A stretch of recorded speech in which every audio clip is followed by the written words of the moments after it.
La jeune fille s'est approchée du fil à haute tension dangereux, puis elle souleva une barre de fer du sol. Rampait lentement derrière le grillage.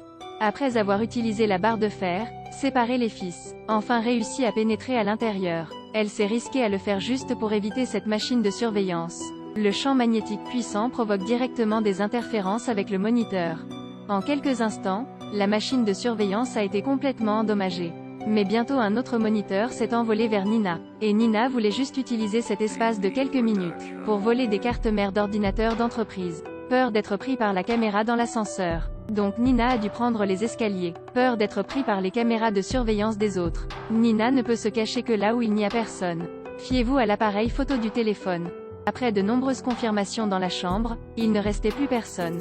Elle seule a osé se faufiler prudemment dans l'entreprise. Mais après avoir fait quelques pas, j'ai vu 2 personnes marcher dans cette direction. Elle a rapidement couru dans la salle de repos pour se cacher.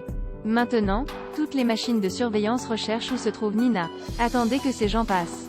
Nina se leva rapidement et se dirigea vers la porte d'entrée de la salle de contrôle. Sortez l'autocollant d'empreinte digitale préparé. Appuyez sur le verrouillage par empreinte digitale. Après un moment d'analyse, la porte du succès s'est ouverte. Après avoir cherché un moment, Nina a trouvé la carte mère qu'elle cherchait. Mais quand elle a tendu la main, elle a hésité. Parce qu'une fois découvert, la seconde moitié de sa vie ne peut se passer qu'en prison. Nina avait tellement peur qu'elle s'est soudainement figée. Elle ferma rapidement le tiroir et quitta la pièce. Mais elle n'avait fait que quelques pas vers la porte. Elle ne s'attendait pas à voir le patron marcher vers elle. Il n'a pas dit grand-chose et lui a directement dit d'aller à son bureau. Le patron a remarqué que Nina semble un peu léthargique ces jours-ci. De plus, l'épidémie devient de plus en plus grave. Il voulait donc que Nina rentre chez elle et se repose quelques jours. Mais Nina sait, une fois que je quitte l'entreprise, alors il n'y aura aucun moyen de découvrir la vérité sur la mort du père. Le lendemain, Nina remonta à l'étage, utilisant également la méthode d'hier pour éviter la surveillance. Lorsque personne ne fait attention, prenez la carte mère de l'ordinateur directement. Mais alors un nouveau problème est apparu. Elle a dû s'éloigner de la machine de surveillance pour déchiffrer le contenu de la carte mère. La jeune fille regarda la machine de surveillance en face d'elle. Soudain, elle souleva la lampe de table. Les détecteurs d'interférence ajustent immédiatement la position. À ce moment, Nina découvre que la machine de surveillance a peur de la lumière. Alors Nina s'est couvert les yeux et a éteint toutes les lumières. Puis elle a allumé la lampe de poche super brillante. Allumé directement le mode flash. La lumière est trop forte et le moniteur perd le signal. Nina en a profité pour mettre le mode chip à l'intérieur de la carte mère. Puis connectez-vous à la source d'alimentation. La carte mère très rapide a été fissurée avec succès. Mais je veux voir la photo. Vous devez également vous procurer le convertisseur de signal de l'entreprise. Mais le convertisseur de signal était toujours enfermé dans la salle des machines de l'entreprise.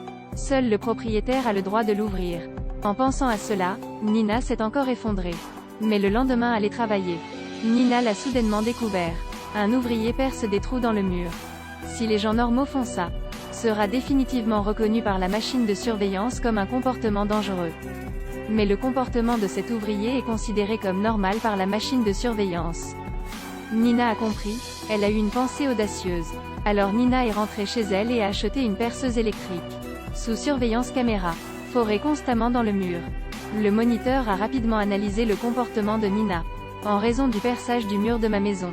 Le moniteur n'a pas non plus répondu. Nina est comme ça tous les jours en train de percer le mur de sa maison. N'arrêtez pas de former le moniteur. La machine de surveillance lui a rapidement apposé une étiquette. Le réparateur est son travail secondaire. Nina a estimé que c'était suffisant. Ensuite, elle s'est faufilée dans la salle informatique de l'entreprise. Sortez la perceuse électrique et le cadre préparé. Sa performance recommence. Sans hésiter, explorez l'entrepôt de données de l'entreprise. Bien que la machine de surveillance ait analysé son travail, il s'agissait d'un comportement dangereux. Mais parce que Nina est qualifiée de réparatrice, la machine de surveillance n'informe pas la police. Nina a rapidement percé un grand trou dans le mur. Elle a inhalé avec succès la puce du convertisseur avec l'aimant. Une fois rentrée chez elle, elle a connecté tous les appareils ensemble. Ensuite, mettez en miroir l'image sur le téléviseur. Elle devait rejoindre son frère pour voir qui était l'ennemi qui avait tué leur père à la fin. Sur l'écran, leur père ramasse des vêtements sales. Puis il a été abattu. Quant au tueur, il n'a pas été filmé. Les 2 cousins restèrent abasourdis. Je ne peux pas m'empêcher de regarder la scène où mon père a été abattu. Ils virent enfin le visage du tueur à travers le reflet de la télévision.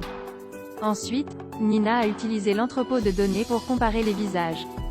Très rapidement, l'identité et les informations personnelles de l'agresseur ont été identifiées. Cet homme a un passe-temps. Collectionner toutes sortes d'appareils photo. Les frères Nina ont utilisé l'excuse pour venir voir la collection.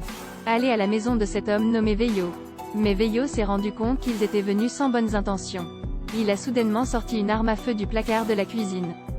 Il s'avère qu'il a une autre identité. C'est un assassin professionnel. Celui qui a fait peur aux autres pour entendre la nouvelle. Une fois, il a tué 2 personnes à main nue sans être blessé du tout.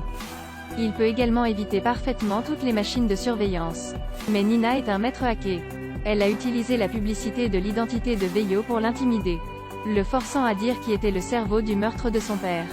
De peur de perdre son emploi, Veillot a dû dire qu'il avait engagé. Après avoir découvert qui est le vrai tueur, Nina se rend furieuse dans l'entreprise pour retrouver la secrétaire du patron. Nina lui demande pourquoi elle a dû tuer son père. De façon inattendue, elle a calmement parlé à Nina. Elle sait que Nina est un maître hacker. Elle veut en tuant son père susciter la haine de Nina. Ce qui a poussé Nina à m'aider à déchiffrer le système omniscient. Dans le même temps, elle a profité du temps de Nina pour retrouver le tueur, échangeant furtivement la carte mère de sa maison. Elle a maintenant un contrôle complet sur l'ensemble du système omniscient. Nina se figea sur place. Il s'est avéré qu'elle n'était qu'une humble employée. Cette secrétaire diabolique a fait comprendre à Nina ce qu'est le capital. Nina était trop timide pour se mettre en colère et a directement ramassé le couteau à fruits à côté d'elle. Mais une fois que vous bougez votre main, alors la seconde moitié de ma vie ne peut se passer qu'en prison. L'infâme secrétaire était toujours là, se moquant d'elle sans cesse. Nina n'en pouvait plus, planter un couteau dans le steak devant elle. Puis Nina et son frère ont quitté cette ville. Le film se termine ici. Cliquez sur Suivez-moi et laissez vos commentaires.